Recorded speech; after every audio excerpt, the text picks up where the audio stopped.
बिहार में महागठबंधन की सरकार चलाने वाले नीतीश कुमार एक बार फिर अपने ही सहयोगियों के निशाने पर आ गए, जिसके बाद बीजेपी को नीतीश कुमार को घेरने का मौका मिल गया, क्योंकि नीतीश कुमार की समाधान यात्रा पर आरजेडी नेता शिवानंद तिवारी ने ही सवाल उठा दिए।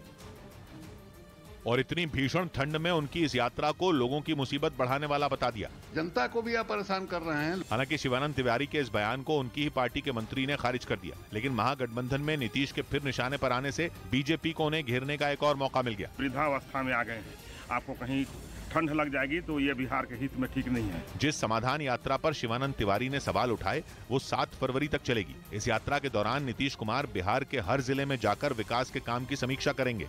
उधर जम्मू कश्मीर के राजौरी में मोटरसाइकिल छोड़कर भागने वाले 3 संदिग्धों की तलाश जारी है। सुरक्षा बल ने पूरे इलाके में सर्च ऑपरेशन तेज कर दिया, क्योंकि पुलिस ने जब उनको रोकने की कोशिश की तो वो जंगल की तरफ भाग निकले, जिसके बाद रात के अंधेरे में पुलिस और सुरक्षा बल के जवानों ने सर्च ऑपरेशन चलाया। कुछ जवान जंगल के अंदर गए, जबकि बाकी ने सड़क पर मोर्चा संभाला। नाका तोड़कर भागे हुए लोग हैं। बताया गया कि तीनों में एक संदिग्ध के पास बैग भी है। राजौरी में इस हफ्ते हुए 2 आतंकी हमलों में 6 लोग मारे गए थे।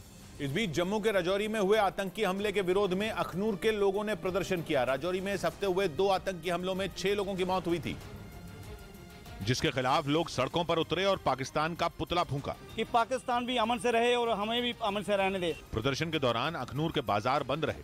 वहां आतंकी हमले में मारे गए लोगों को श्रद्धांजलि भी दी गई।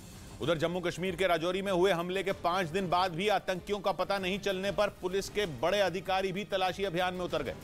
राजौरी के डांगरी गांव में हुए इस आतंकी हमले में 6 लोग मारे गए थे, जिन पर हमला करने वाले आतंकियों की तलाश के लिए खुद जम्मू जोन के एडीजी मुकेश सिंह भी मैदान में उतर आए। आतंकियों की तलाश के लिए डांगरी गांव के पास के करीब 10 किलोमीटर के इलाके को छाना गया। पुलिस के अलावा सेना की कई टुकड़ियां भी उन आतंकियों की तलाश में जुटी हैं। इस बीच कोरोना के नए वेरिएंट XBB.1.5 पर अमेरिका ने चिंता जाहिर की और इसके लिए चीन को जिम्मेदार ठहराया। बाइडेन ने खुलकर कहा कि चीन कोरोना फैलने से रोकने के लिए कुछ नहीं कर रहा, जिससे खतरा बढ़ रहा है। अमेरिका में कोरोना के नए वेरिएंट XBB.1.5 के मामले बढ़ते जा रहे हैं और करीब 41% केस इसी वेरिएंट के मिले हैं। अमेरिकी वैज्ञानिकों का कहना है कि ओमिक्रॉन का ये सब वेरिएंट म्यूटेशन से बना है और इतना खतरनाक हो चुका है कि वैक्सीन भी बेअसर हो जाए, यानी ताकतवर इम्यूनिटी वाले लोग भी इससे लड़ नहीं पाएंगे। अमेरिका की centre for disease control and prevention नाम की संस्था ने दावा किया कि XBB.1.5 के मरीज तेजी से बढ़ रहे हैं और हफ्ते दर हफ्ते इनकी संख्या दुगनी होती जा रही है। यही नहीं, अमेरिका के उत्तरी हिस्से में कोरोना के 75% मरीजों में XBB.1.5 ही मिला है और इसी वजह से अमेरिकी सरकार परेशान है। उसने खुलकर कहा कि वहां यह हाल चीन की वजह से हुआ, क्योंकि चीन ने कोरोना पर लगाम नहीं लगाई, जिसकी वजह से वायरस अपना रूप बदलता रहा और उसके अलग अलग वेरिएंट दुनिया में फैलने लगे, जिनमें एक अमेरिका में भी है,